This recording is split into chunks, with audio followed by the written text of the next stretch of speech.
There came a moment in my life where I hit rock bottom. I was drowning in anxiety, shame and fear.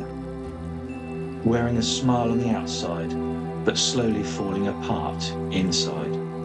And yet, I had no idea I was living from a place that wasn't even real. That most of the pain I carried wasn't who I was. It was my ego.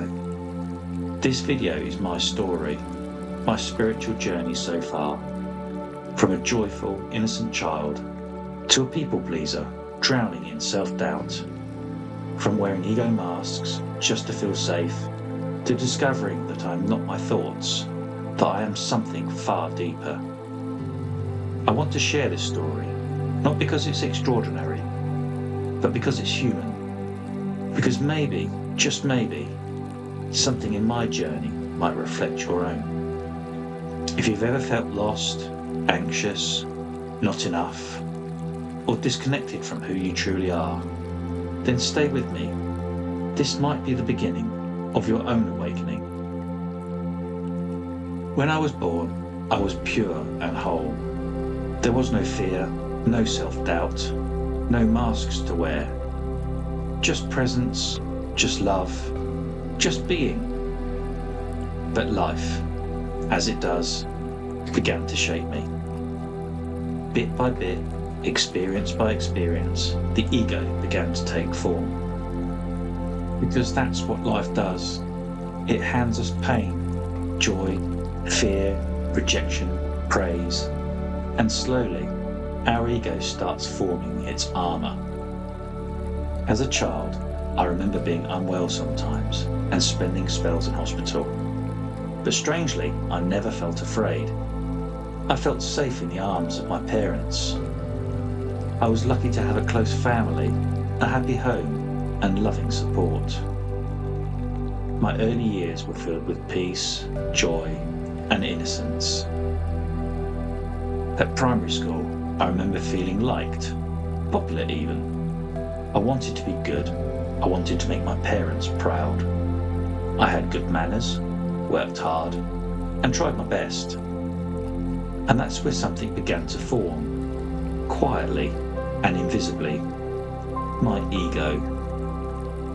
Even then, I began moulding the first mask I would wear, the people pleaser. I didn't see it at the time, but I was learning that being liked meant being safe, that approval was the way to love. Then came secondary school, and with it, anxiety. For the first time, I was out of my comfort zone. I wasn't the confident boy from primary school anymore. I worried if people would like me. I saw how others competed to be popular, respected, or feared. I wasn't a fighter. I just wanted to feel safe. So I doubled down on the people pleaser mask. I avoided conflict, sometimes becoming passive-aggressive when hurt. I made friends with people I didn't even like, just to be accepted. I started to admire the popular kids, the ones who were great at football, who all the girls liked. I wanted to be them. I thought if I could just be someone else, I'd finally feel enough. But behind the smiles, I felt fear and insecurity. I was acting, hoping kindness would protect me, even from bullies.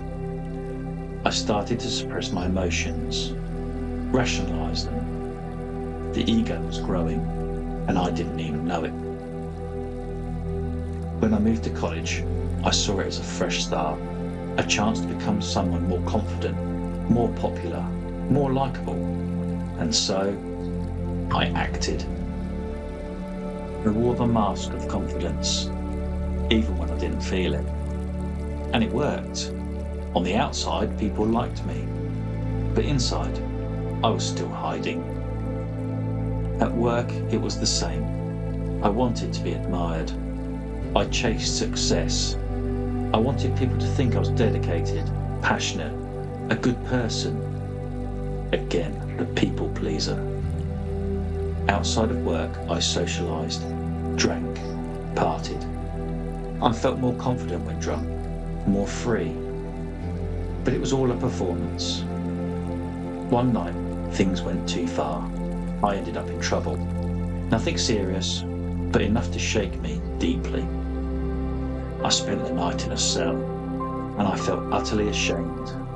The mask shattered, and behind it was fear, regret, and deep anxiety. From that day on, I avoided getting drunk. I started fearing others who were intoxicated.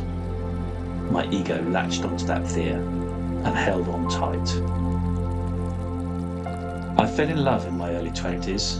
It was intense, beautiful, and short-lived. When it ended, I felt crushed, lost. I didn't want to be alone. I wanted to be loved. And that yearning drove me into other relationships and more heartache. With every loss, my ego built another layer.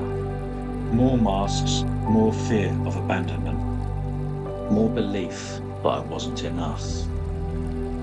And underneath it all, I was unaware of who I really was. Then, something changed. I met my wife, my guardian angel. Her presence brought me calm, grounding, and comfort. Through her, I met someone who introduced me to a simple truth. We are not our thoughts. We are not our ego. We are something deeper. That single insight lit a fire within me. I started learning about the ego, the masks we wear, the roles we play, and the tools it uses. Suppression, rationalization, sublimation, projection. I began to see how I'd used these tools my entire life, without knowing. And then I found meditation. I started to experience moments of stillness, presence, and deep inner peace. I remember one day I was sitting quietly in the garden, surrounded by nature. The sun was warm, the breeze gentle. For a moment, I felt completely at one with everything around me. No thoughts, no ego, just pure being. Another time which I'll never forget. After a deep meditation, I'd released the thought completely. And for a few days after, I felt total bliss. I wasn't in the past. I wasn't fearing the future. I was present. It felt like heaven. But the ego, it doesn't give up easily. Slowly thoughts crept back in. Old patterns, old fears. I found myself caught up again in emotions. Sadness, shame, anger, anxiety. Despite all my awareness, I was still suffering. But now, I understood something vital. These were not me. They were just thoughts. They were just the ego trying to protect me, trying to survive. I saw how I was still wearing masks, the people pleaser, the victim, the overachiever. I had reached breaking point. I was physically and emotionally exhausted.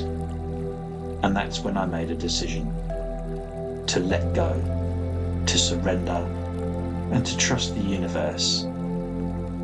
And from that surrender, a calm began to return, a quiet knowing, a soft peace.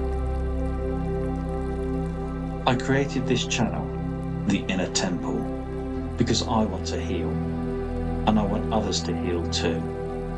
I know I'm not alone in this. So many of us are silently suffering, caught in the ego's grasp, believing we are broken. But the truth is, you are not your thoughts. You are not your pain. You are not your ego. You are something far more beautiful. You are your true self. You are love. You are peace. You are wholeness.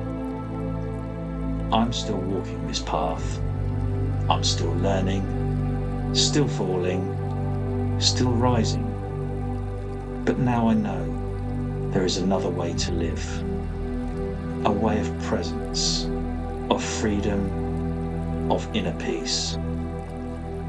If my story resonates with you, know this: you are not alone. You are not broken. There is a light within you that's never gone out. This is just the beginning. Come with me. Let's walk this journey together. And if you feel open, I'd love to hear from you in the comments. What masks have you worn in your life? Have you ever had a moment where your true self shone through? Have you experienced even a glimpse of inner peace or spiritual awakening? Your story might help someone else feel seen, understood, and a little less alone. Thank you for watching.